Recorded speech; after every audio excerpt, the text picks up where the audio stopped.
Hi guys, welcome back to the channel. In today's video, I'm going to be doing a makeup tutorial.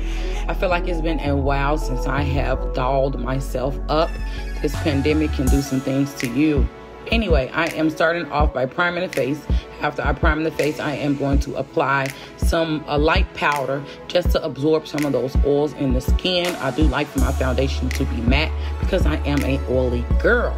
And then I'm going to be using my Real Techniques sponge, blender, whatever you want to call it, and I'm going to be applying my foundation.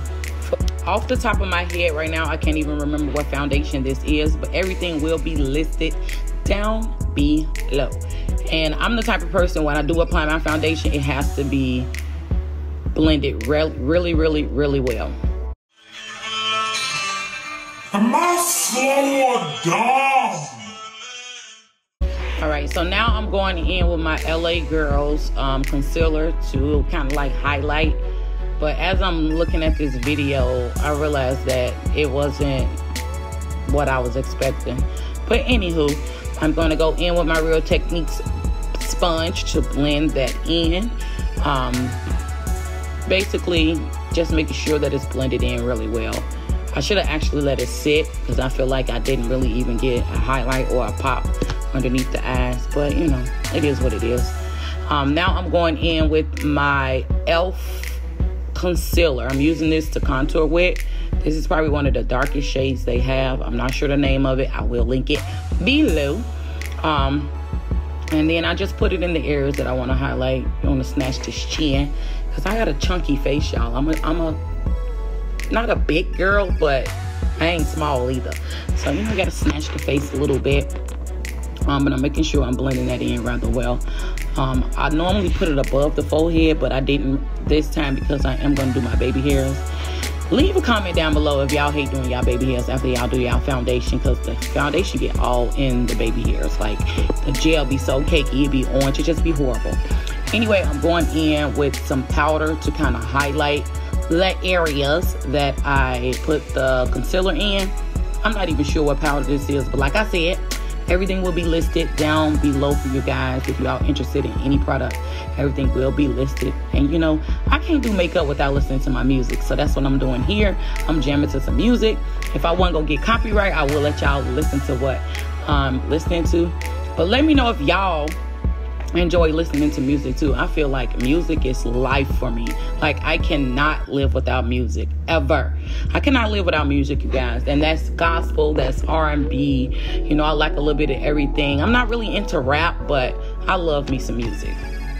Anyway, I'm going in to set the face with this Fit Me powder. I really don't like how it turned out. I'm like not really loving how my look is coming out, but you all can be the judge of that. If you all enjoyed today's video, leave me a like, a comment, you know, subscribe, support your girl. Anyway, we're going to finish contouring and all of that good old stuff. Now I'm going in with this blush. I'm not even sure what shade this is. This is not my typical blush. Let me know, okay, y'all, let me know if it's just me. I'm highlighting right now, but let me know if it's just me. When I run out of makeup and I got some extra stuff on hand that I don't use, I'm just picking it up. And that's what I did. I literally just picked up some stuff that was laying around. But now I'm going in with one of my favorite mascaras. This is the Rimmel London mascara. I feel like this mascara gives my eyelashes life. I used to wear false lashes, like go and get them professionally done, but the place that I went to, I don't go there no more. I live kind of far from them. And then I started doing my own, and then they started taking my eyelashes out. So now I literally just use mascara to enhance my eyelashes. But I'm thinking about going back and getting them done. Like, I miss it, especially now that we're wearing masks, and the only thing you can really see is my brows and my lashes. I feel like my eyes are just like bare. I don't even use eyeliner anymore. Like, my whole routine, makeup routine has changed. This is pretty much how I do my foundation or my routine every day when I'm doing my makeup. I really don't go like all out. I cannot do my foundation or my makeup routine without doing my highlight and my inner tear ducts. Like, this is like one of my signature looks. I don't do I don't do shadow anymore. I literally just do the highlight and the inner tear ducts and mascara, and it just gives me a look. Just gives me a look. And now I'm going to go in and set the face with this Rimmel London spray. It's not the best, but it would do. It's a matte spray. But like I said, it's a little bit on the cheap side. It'll do. And then that's pretty much it on the look. And then we're going to go into styling these braids, y'all. So stay tuned for that. Nothing major. Something cute and simple, but we're going to style the braids. I'll be back.